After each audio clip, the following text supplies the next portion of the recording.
Bridge మరోసారి కూడా అక్కడ ఉన్నటువంటి కొన్ని పిల్లర్లు కూలడం జరిగింది. ఇక 3 నెలల కింద కూలినటువంటి బ్రిడ్జ్ మరోసారి కూలడంతో పెద్ద ఎత్తున ఆందోళన వ్యక్తమవుతోంది. ఎక్కడ చూసినా కూడా ప్రజలంతా కూడా నివ్వెరపోయే పరిస్థితి కనబడుతోంది. ఇక ఇప్పుడు మరో 2 గడ్డర్లు కూడా కింద పడ్డాయి. 3 నెలల కిందే 3 గడ్డర్లు కింద పడిన నేపథ్యంలో ఇప్పుడు మరో కొన్ని గడ్డర్లు కూడా కింద పడ్డాయి. గాలి దుమారానికి మరోసారి ఈ బ్రిడ్జ్ కూడా అనేది చర్చనీయాంశం అవుతోంది. 9 ఏళ్లుగా నత్తనడక సాగుతున్న పనులు. పెద్దపల్లి జిల్లా ముత్తారం మండలం ఓడేడు దగ్గర మానేరు వాగుపై నిర్మిస్తున్న బ్రిడ్జి గాలి దుమారానికి మరోసారి కూలింది. 9 ఏళ్లుగా ఈ బ్రిడ్జ్ నత్తనడకగా నిర్మాణం పనులు కొనసాగుతున్నాయి. మంగళవారం సాయంత్రం భారీగా వీచినటువంటి గాలులకు గర్మిల్లపల్లి వద్ద ఉన్నటువంటి వంతెన పైన పిల్లర్ నెంబర్ 17, 18 పైన 5 గడ్డర్లు పెద్ద శబ్దంతో కింద పడ్డాయని స్థానికులు తెలిపారు. ఇక 2016లో ఆగస్టు నెలలో 49 కోట్లతో బ్రిడ్జ్ నిర్మాణానికి పనులు శంకుస్థాపన చేశారు. భూపాలపల్లి జిల్లా, పెద్దపల్లి జిల్లాల మధ్య దూరం తగ్గించేందుకు ఈ వంతెన నిర్మాణం చేపట్టారు. వంతెన నిర్మాణ సమయంలో వచ్చిన వరదలకు సామాగ్రి దెబ్బతినడం, కాంట్రాక్టర్లు సైతం పలుమార్లు మారడంతో పనులు లేట్ అవుతున్నాయని, 2 ఏళ్లుగా వాగు ఉధృతంగా ప్రవహించడంతో గడ్డర్లు సపోర్టుగా ఉన్న చెక్కలు దెబ్బతిన్నాయి. దీంతో ఈ ఏడాది ఏప్రిల్ 22న అర్ధరాత్రి గాలి దుమారానికి 1-2 నెంబర్ల పిల్లర్ల మధ్య ఉన్నటువంటి 4 గడ్డర్లు కింద పడ్డాయి. ఇప్పుడు మరో 5 గడ్డర్లు కింద పడ్డాయి. ఈ బ్రిడ్జ్ నిర్మాణం ప్రశ్నార్థకంగా మారిందంటున్నారు అక్కడి స్థానికులు. సో ఏదేమైనా కూడా 2024 ఏప్రిల్ మాసంలోనే ఏప్రిల్ 22న సుమారుగా 3 నెలల సమయం కావస్తోంది. అప్పుడు కూడా పిల్లర్ నెంబర్ 1, 2 పైన ఉన్నటువంటి 4 గడ్డర్లు కింద పడిపోయాయి. చాలా బీభత్సమైనటువంటి గాలి తాకిడికి ఈ గడ్డరు కూలిపోయినట్టు తెలుస్తోంది. సో ప్రస్తుతం నిర్మాణ దశలో ఇంకా కొనసాగుతోంది. 2016లో దీనికి శంకుస్థాపన వేశారు. 2016లో అప్పుడున్నటువంటి అదే పెద్దపల్లి జిల్లా, భూపాలపల్లి జిల్లా మధ్య ఉన్నటువంటి కాళేశ్వరం ప్రాజెక్టు పూర్తయింది. కాళేశ్వరం ప్రాజెక్టు నీట మునిగింది. కాళేశ్వరం ప్రాజెక్టు తిరిగి మళ్ళా ప్రజా అవసరాల కోసం వినియోగించబడింది. కాళేశ్వరం ప్రాజెక్టు మీద కమిషన్లు వచ్చినాయి. కొత్తగా ఏర్పడినటువంటి ప్రభుత్వాలు కూడా వాటి మీద విచారణ చేపడుతున్నాయి. కానీ ఇప్పటి వరకు ఇంకా ఈ బ్రిడ్జ్ మాత్రం పూర్తి కాలేదు. 2016లో ప్రారంభించిన బ్రిడ్జ్ సుమారుగా 9 సంవత్సరాలు కావస్తోంది. 2 సార్లు కుప్పగూలిపోయింది. పలుమార్లు కాంట్రాక్టర్లు మారారు. కానీ అది ఇంకా కూడా ప్రజా వినియోగం కోసం అది ఎట్టి పరిస్థితుల్లో కూడా ఉపయోగపడే పరిస్థితి మాత్రం కనబడడం లేదు. మరి రైట్ సైడ్లో విజువల్లో చూస్తున్నారు. అది రాత్రి నిన్న మంగళవారం సుమారుగా 8-9 గంటల కల్లా ఒక్కసారిగా గాలివాన బీభత్సానికి, బేసిక్గా మనం గాలివాన బీభత్సానికి చెట్లు విరిగిపోవడం చూస్తుంటాం, కరెంటు పోల్లు వంగిపోవడం చూస్తుంటాం, కరెంటు పోల్లు విరిగిపోవడం చూస్తుంటాం. కానీ ఏకంగా ఇక్కడ బ్రిడ్జే కుప్పకూలిందంటే ఎంత నాణ్యత ప్రమాణాలు ఉపయోగించి ఈ బ్రిడ్జిని కడుతున్నారు అర్థం చేసుకోవాలి. సో అప్పుడున్నటువంటి బీఆర్ఎస్ పార్టీ ప్రభుత్వంలో 2016 49 కోట్లతోని ఈ బ్రిడ్జి నిర్మాణాన్ని ప్రారంభించడం జరిగింది. సో 2 సార్లు ఇక్కడ బాక్స్లో చూడవచ్చు మీరు. ఏప్రిల్ 22న కూలిన 4 గడ్డర్లకు సంబంధించినటువంటి విజువల్స్, గత 3 నెలల క్రితం కూలినటువంటి విజువల్స్ రైట్ సైడ్ బాక్స్లో చూస్తున్నారు. ఇక లెఫ్ట్ సైడ్ బాక్స్లో జూన్ 2 అంటే నిన్న సాయంత్రం కూలినటువంటి ఆ బ్రిడ్జ్ నిర్మాణాలను చూస్తున్నాం. మన నిర్మాణ దశలో ఉండగానే 2 సార్లు కూలిపోయిందంటే ఇంకా అది వినియోగంలోకి వచ్చిన తర్వాత పాపం ప్రజలు దానిపై ప్రయాణించడం, ప్రజల పరిస్థితి ఏంటో మనం ఆలోచించాలి. ఇక దీనికి సంబంధించి మరింత తాజా సమాచార ప్రతినిధి చంద్రశేఖర్ లైవ్ ద్వారా అందిస్తారు. ఎస్ చంద్రశేఖర్. సో బేసిక్గా ప్రాజెక్టులు పూర్తిగా ఇరిగేషన్ ప్రాజెక్టులు కూడా పూర్తవుతున్నాయి. 2016లో నిర్మించిన ప్రాజెక్టులకి పూర్తయిపోయినాయి. ఒకసారి అక్కడ నీట మునిగిన పరిస్థితి తిరిగి మరి ఆ ప్రజా వినియోగం కోసం అందుబాటులో తీసుకోవడం జరిగింది. దానిపైన ప్రస్తుతం విచారణ కమిటీలు జరుగుతున్నాయి, ప్రభుత్వాలు మారాయి. కానీ 2016లో ప్రారంభమైనటువంటి బ్రిడ్జి ఇప్పటికి 2 సార్లు కూలింది. కానీ ఈ రోజు వరకు కూడా ప్రజా వినియోగంలోకి రాలేదు.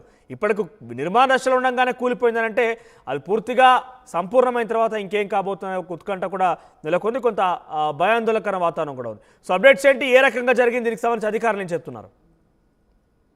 Thank you Manoj. మొత్తం మీద పెద్దపల్లి జిల్లా ముత్తారం మండలం ఓడేడు నుంచి ఇటు గర్మెల్ల దగ్గర నుంచి జయశంకర్ భూపాలపల్లి టేకుమట్లకు సంబంధించినటువంటి ఒక రహదారిని తగ్గించడము, ఆ చుట్టుపక్కల పరిసర ప్రాంత గ్రామ ప్రజలందరూ కూడా దూరభారాన్ని తగ్గించి రాకపోకలు సులభంగా ఉండే విధంగా మానేరు వాగు పైన 2016లో 49 కోట్ల అంచనా వ్యయంతోనే ఒక బ్రిడ్జ్ కట్టడం జరిగింది. ఆ బ్రిడ్జ్ పూర్తి చేసేటువంటి క్రమంలో అనేక అవకతవకలు జరిగాయి. నత్త నడకన కొనసాగుతుంది. ఈ క్రమంలో మొన్నటికి మొన్న 3 మాసాల క్రితమే తీవ్రమైనటువంటి గాలి దుమారం భారీ వర్షానికి అది కుప్పకూలిపోయింది. దీంతో వెంటనే మంత్రి శ్రీధర్ బాబు సైతం ఆ ప్రాంతాన్ని పర్యటించారు, సందర్శించారు. స్థానికులందరూ కూడా ఒక ఆందోళన వ్యక్తం చేస్తున్నటువంటి పరిస్థితి. దాన్ని తాత్కాలికంగా మరమ్మతులు చేసి రాకపోకలకి వినియోగించే విధంగా తీర్చిదిద్దడం జరిగింది. తాజాగా గత సాయంత్రం భారీగా ఈదురు గాలులు వచ్చాయి. గాలి దుమారానికి 17, 18 గడ్డర్లు కూలిపోవడంతో భయభ్రాంతులకు గురవుతున్నారు. ఎందుకంటే కాంట్రాక్టర్ల నిర్లక్ష్యమా, అధికారుల అలసత్వం మాకు తెలియదు, కానీ ఇట్లాంటి ప్రాజెక్ట్ కు సంబంధించినటువంటి బ్రిడ్జ్ నిర్మాణం ఎక్కడ చూడలేదు. ఈ ప్రాంత వాసులకి దూర ప్రాంతాన్ని తగ్గించే ఉద్దేశంతో నిర్మించాల్సినటువంటి బ్రిడ్జి ఇంకా ఎప్పుడు పూర్తవుతుంది అనేటువంటి కోణంలో గతంలో సైతం ఆందోళన వ్యక్తం చేస్తున్నటువంటి పరిస్థితి. ఒకటి చెప్తున్నారు, కాంట్రాక్టర్లు తమకు సరైనటువంటి సమయంలో బిల్లులు రాలేదు, ఆలస్యం అయినా కొద్దీ మాకు బిల్లులు తడిసి మోపడవుతున్నాయి, మా అంచనా వ్యయము పెరిగిపోతుంది అనేటువంటి కోణంలో వాళ్ళు కాంట్రాక్టర్లు చెప్తున్నటువంటి పరిస్థితి. మరొక వైపు అధికారులు అలసత్వం కూడా కనబడుతుంది. నిరంతర పర్యవేక్షణ, క్వాలిటీ కంట్రోల్ సరిగా చూడకపోవడం వల్ల కూడా ఇలాంటి విపత్తు జరుగుతుంది అనేటువంటి కోణంలో స్థానిక ప్రజలు ఆరోపిస్తున్నటువంటి పరిస్థితి. మొత్తం మీద ఒక ప్రధానంగా ప్రజా అవసరాల కోసం వినియోగించాల్సినటువంటి బ్రిడ్జి యొక్క గడ్డలు కూలిపోవడం అనేది మరొకసారి చర్చనీయాంశమైంది. 3 మాసాల వ్యవధిలోనే 2 సార్లు కూలిపోవడంతో ఇక్కడ ఈ భద్రత ఎట్లా ఉండబోతుంది, ఆ బ్రిడ్జికి సంబంధించినటువంటి నిర్మాణంలో లోపాలు ఎట్లా ఉన్నాయి, అవసరానికి ఉపయోగపడే వల్ల ఉంటుందా లేదా భవిష్యత్తులో మరిన్ని ప్రమాదాలు జరిగేటువంటి ఆస్కారం ఉంటుందా అనేటువంటి కోణంలో కూడా పెద్ద ఎత్తున చర్చ జరుగుతుంది. గతంలో సైతం అధికారులను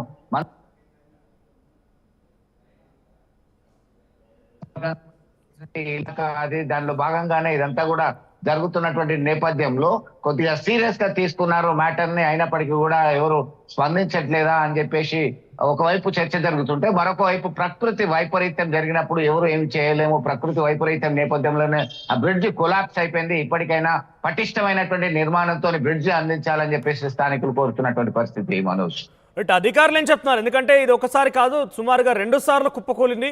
మొదటిసారిగా కొంత ఆందోళనకర వాతావరణం ఉంటుండే, కొంత నిర్లక్ష్యం కారణంగా అక్కడ కాంట్రాక్టర్లను కూడా బ్లాక్ లిస్ట్ పెట్టడం, తొలగించడం చూసాం. సో ఈసారి 2వసారి కూడా కూలింది. అంటే కేవలం మరమ్మతుల పేరిట కొన్ని పేక మెడల్ లాంటి బ్రిడ్జిలు కడుతున్నారు. నిజానికి ఇది ప్రజా వినియోగం కోసం. ఎందుకంటే సుమారు 2 సార్లు కూలిన తర్వాత దాని మీద ప్రయాణించేటువంటి ప్రజలకు కూడా కొంత ఇబ్బందికరంగా ఉంటుంది, భయాందోళన చెందిన పరిస్థితి కనబడుతోంది. సో స్థానిక మంత్రి ఏమంటున్నారు, అధికారులు ఏమంటున్నారు? ఖచ్చితంగా మనోజ్, మంత్రి శ్రీధర్ బాబు ఇప్పటికే ఆదేశాలు జారీ చేశారు.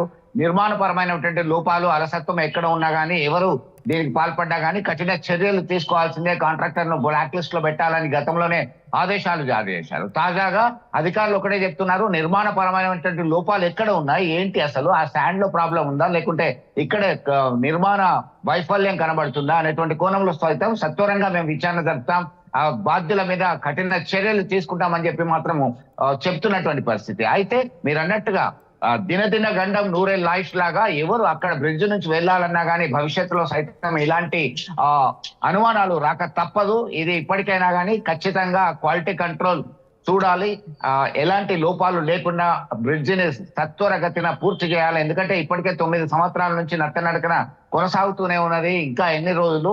దీనిలో భాగంగా 2 సార్లు కూలిపోయింది. ఒకసారి పూర్తయిందని అనుకున్నాం. అంటే ప్రారంభానికి ముందే ఇట్లా కూలిపోవడం ఏంటి అనేటువంటి ప్రశ్నలు తలెత్తుతున్నటువంటి పరిస్థితి. మనోజ్, రైట్ చంద్రశేఖర్, ఇక ఓవరాల్గా మానేరు బ్రిడ్జ్ గతంలో ఓడేడ్ నుంచి గర్మిల్ల ప్రాంతానికి వెళ్ళేటువంటి ఆ యొక్క దూరాన్ని తగ్గించేందుకు, అంటే ఇటు పెద్దపల్లి జిల్లా అటు భూపాలపల్లి జిల్లా 2 జిల్లాలకు మధ్యనటువంటి ఆ దూరాన్ని తగ్గించడం కావచ్చు, ఆ 2 గ్రామాలకు మధ్య కొంత అంటే కొన్ని ఇబ్బందులు తలెత్తకుండా ప్రజల యొక్క సౌకర్యార్థం బ్రిడ్జ్ నిర్మాణం కోసం 2016లో 49 కోట్లతో బీఆర్ఎస్ పార్టీ ప్రభుత్వం అప్పుడున్నటువంటి మంథని ఎమ్మెల్యే పుట్టా మధుకర్ దీన్ని శంకుస్థాపన చేశారు.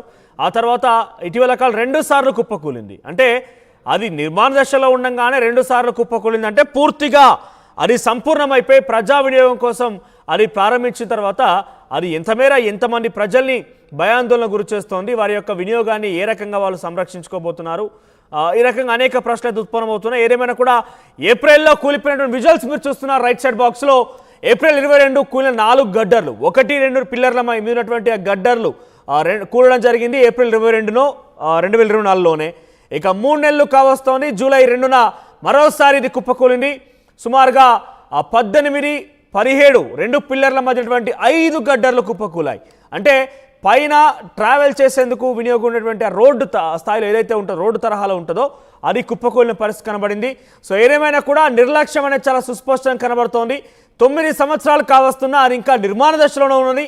ఆ నిర్మాణ దశలో ఉండగానే 2 సార్లు కుప్పకూలిపోయింది.